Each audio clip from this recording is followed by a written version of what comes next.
Hello and welcome to Oweleketv on this beautiful day. It's good to have you right there. It is outnumbered live on your screen and we are ready to bring you to speed with the happenings around Nigeria and around the globe from the papers. My name is Ramsey Enoch and of course I'm not alone right here. I have my colleagues in the studio here. You're wondering, it's just 2-1 today. All right, I have right here Rachel Abioye. Good morning, Rachel. Good morning, Ramsey. Yes, and I also have Antonia Wokolo right here. Good morning, Ramsey. Let's quickly get to the headlines for the day. The Nation's newspaper is where we're starting from, and right above the header, we have this headline which says, How Kidnappers Exploit Financial Systems Loopholes. Then just one rider to that story, and the rider says a bank failed to observe due diligence and compliance. That's that from the Nation's. Then the big story from the Nation's newspaper this morning says 0 megawatts to discuss cripple homes and businesses. Then we have 2 riders to that story. And the first rider says a ministry firms disagree on cause of failure. Who is going to accept the failure? No one, of course. They are disagreeing, but then there was a failure, so somebody must be responsible for that. The second rider says a minister in frantic meetings. Let that meeting be held, and we will see what's going to come out of it. More still coming this morning from the Nation's newspaper. This one says driver shot dead, body burnt before abducted Ekiti pupils. Just one rider to that story, and the rider says, parents, we paid ransom, made to walk long distance in forest. That's coming from parents of those that were actually abducted. Well, this is the much that I'll be taking from the Nation's newspaper this morning. Let's quickly get to the next paper. Over to you, Rachel. Thank you, Ramsey. Good morning once again, viewers, and happy new week to you. Let's go straight into the Vanguard newspaper this morning. On the Vanguard says blackout, power grid collapses again, first in 2024. I think I got an update a few minutes ago that it has been restored again. Still on the Vanguard newspaper, 723 schools closed in 9 states over insecurity. Others, this is coming from UNICEF. Brain drain, over 500 workers left National Hospital in 2 years. This is coming from the CMD. The big story here on the Vanguard newspaper this morning says uncertainty rules currency market as external reserves rise. Volume of dollars traded down 3% to $2.14 billion. Why sudden massive crash of Naira? This is coming from analysts. And finally, one of further depreciation, adverse impact on economy. Over to you, Thonia. Thank you, Rachel. So on the Daily Trust newspaper, darkness in major cities as national grid collapses. And as we've heard now, the grid has been restored. So we should expect power supply uninterrupted. Yobe first civilian governor, Buka Abba, dies at 75. That's a sad one there for the people of Yobe State. Nigeria fails to meet oil production targets in 10 years. You can find the details of that story on page 4 of the Daily Trust newspaper. Another story, headline we have here. Atiku, Presidency clash again over Tinubu's economic policies. That story is on page 36 of the Daily Trust newspaper. In Plateau State, concerns over PDP chieftain's threats to INEC commissioner. The details of that story is on page 13 of the Daily Trust newspaper. And finally, the big story on the Daily Trust newspaper, teenager killed as customs officials chase smugglers. Details of that story is on page 5 of the Daily Trust newspaper. All right, let's move to the next paper that we have for this morning, and it's going to be the last for the reviews right away. Let me take you to the Punch. From the Punch newspaper, we have this headline which says, NAFEM is the one actually saying this. Dollar supply rises by 180% as bank sells $440 million. The details of that you can get on page 29 of the Punch newspaper. Then the big story, kidnapping epidemic. Fundraising for ransom persists. Ekiti pupils families pay 15 million naira. You can get the details of that on page 225 and 29 of the Punch newspaper. Two riders to that story, actually. A victim's relatives, friends, neighbors raise ransom. School driver killed, proprietor. Then the second rider said kidnappers slain. Kwara monarch widows ransom to 40 million naira. Suspect arrested. Well, the kidnappers slashed the slain Kwara monarch's widow's ransom to 40 million. Suspects arrested already. So I think that's a good one. And finally, from the Punch newspaper this morning, this one says NSDC trains vigilante to secure 820,000 vulnerable schools. The details of that you can get on page 7 of the Punch newspaper. And this is going to be the size of the headlines for this morning. We are going on a quick break. After this break, we'll return back again, and it's going to be the big story that will come your way. Don't go nowhere. It's Ramsey, Rachel, and, of course, Antonia. We are returning back. Follow us on our social media handles at Oweleketv. Visit our website at www.oweleket.tv for a thrilling journey. Oweleketv, rising star at the fairground.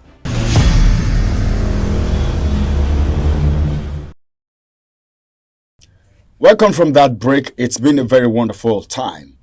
We said on return it's going to be the big story, and the big story today is coming from the Vanguard newspaper.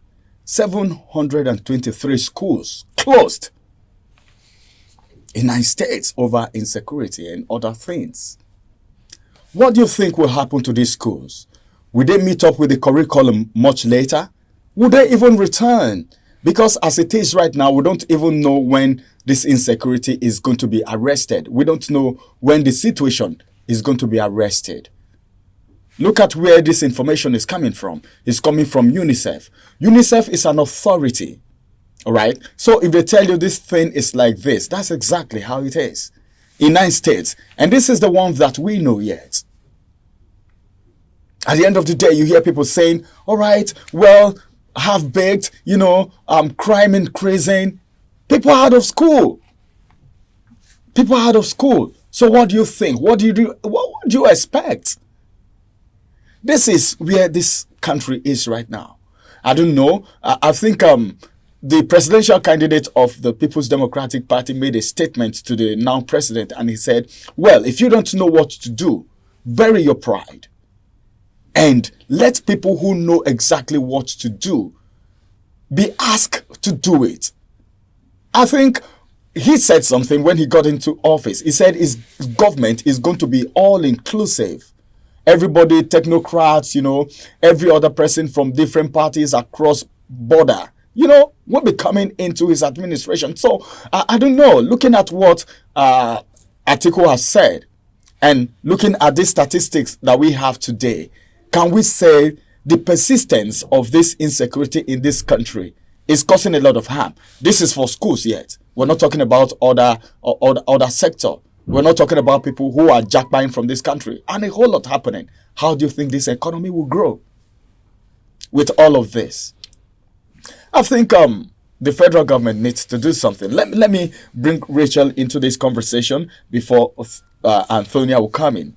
Looking at this, when anything has to do with children, the women are very passionate about that. Children are out of school right now. 723 schools. We're not talking about, this is schools already. We're not talking about how many pupils do we have in these schools. So looking at this situation right now, what do you think this may result to? And can we say at this point in time that the government is being insensitive? Because this is a very sensitive sector, the education sector. So add your voice to the conversation. Ramsey, it's quite unfortunate that this story, is coming into light. Saying over 700 schools, closed down. In Nigeria, how many schools do we have? And funny enough, this is happening in mostly in the northern part of Nigeria. And we know, even right from time, it's in that northern parts, we've always had issues of security, insecurity, and we've always had issues of kidnapping, issues of Boko Haram and everything. And it's more like they're forcing children, we're forcing people there to go to school. And now we're having over 700 schools closed down, mostly in the northern part of Nigeria. It's quite unfortunate. And this thing is eating deep into the country. It's not just schools now closing down. Even NYSC came out this morning or yesterday, came out to say they're no longer sending NYSC members to some states because of this issue of insecurity. Now, if we've had schools closed down, we'll have NYSC come out to say, we can't send people to some states. How long are we going to continue this? Like you mentioned, we've not even talked about the other sectors. And it's just so funny when the FCT minister, when this thing started coming into the FCT so deep that it was, spreading like wildfire. And then the FCT minister came out to say, is it because kidnapping happened in one or two places? That's why. I think it's just the issue of taking these issues with levy, taking them like, it's something we can handle, this thing is a small thing, and then it starts growing and growing deep. So, over 700 schools. Now, UNICEF came out to say this is the same UNICEF that you see their school bags, the school bags they give to pupils. You see it all over everywhere on the street. They're selling these bags. We don't even have access to quality education in the first place. We don't even have good teachers. Go to some of these schools, they teach children in their local dialects, and then you have students. These are the same people. These are the people who call leaders of tomorrow. How long are we going to continue this? UNICEF coming out to say, governments, please tighten up your security. All these are we just keep speaking this English, and we just keep giving out this advice, and it's just going into nowhere. It's just like it's entering this year to go out of this year, because the governments we know, they only come out, they are working on this, they are working on that. I hope we don't shut down the entire Nigeria one day because of insecurity. All right, thank you. We hope Nigeria is not being shut down one day because of insecurity. The way it's going, anything can happen, but we're prayerful and we're trusting God that there will be a divine intervention or else. Well, the story may be something different. Let's get to Antonia now. Antonia, looking at this, 723 schools closed in 9 states, all right, over insecurity and others, all right, that meaning insecurity and other things. But as it is right now, it's coming from UNICEF. All right. What do you think? What impact do you think this could have on the economy of the nation? Because most of the things that is happening in this country is to see how the economy can be boosted, how people can live a good life. All right. This is school. We're not talking about health yet. You understand? And you know how important health is. You know how important education is. So can you please add your voice to the conversation? Okay. So looking at children being described as the leaders of tomorrow. And for you to be a leader of tomorrow, you have to be properly educated. And now that 723 schools have been shut down, how would these children get the proper education that they need? We don't know the number of students in each school that have been out of school, and we don't even know when they are coming back. Now, all of these things, and some of these schools, some may be government schools, some may be private schools. Now, the teachers, they don't have a source of livelihood any longer because they are not going to work. So definitely you wouldn't expect salaries, let's say for those in the private sector. And when the standard of living is reducing every day, so definitely those teachers, those families that are affected, even people that have shops, for instance, around the school vicinities, they can no longer come. This is where it's a joint effort. So a school is set up somewhere. As the children are learning, the teachers, the workers there, those other staff, they are also learning. And one way or the other, they contribute their quota. They earn a living. This is where they earn a living, and they contribute their quota to the economy. Now, with these schools shut down, the children, not only are the children not learning, but other people that walk around the banks where they pay their school fees into, they will not get customers as they ordinarily would. A lot of things will not be functional. And if we continue this way, gradually, different sectors will begin to take the downturn, because people will be scared to come out. They'll be scared to do the things that they ordinarily do. And it's really sad. And now we have children how would they be able to meet up with the curriculum? Then there will not be issues of you producing half-baked. You have a child in primary 6 that cannot do simple addition or multiplication, or a child is in secondary school and you see that child cannot do simple things that someone who is in secondary school should do. We'll keep complaining, and then this staying out of school will begin to instill in these children reduce their zeal to want to go back to school. A lot of children will say school na scam, last school na scam. With them being constantly at home, their enthusiasm will begin to drop. And you see, people will not have interest in going to school, except they have parents who would instill it and say, you must go to school. But gradually, they begin to reduce the enthusiasm they have to being learned, being educated, and becoming a better version of themselves. All right, thank you. They're becoming a better version of themselves. And she says something very, very important. The closing down of this school is going to affect a whole lot of other activities in these areas. Well, this is a statistic brought out by UNICEF. Was the government, do you have people who actually carry out statistics like this for you so you can work on it? UNICEF have already brought out this. Stand up and work with this. This is going to be the size of our number this morning. Well, I don't know, but then I am very sure that you are doing everything possible to make sure you are secured. Secure yourself, secure your property. In fact, like my colleagues will say, whatever you can do it to defend yourself. You know what I'm talking about. We'll come on your way again. Thank you. Always get to the comment section to drop your comments anytime, any day. We'll react to it and turn on the notification button so you will be the first to get notified when we are up with any of our juicy programs. My name is Ramsey Enoch, and it's been Rachel Abioye and Antonia Mwokolo. Have a beautiful day. Bye-bye for now.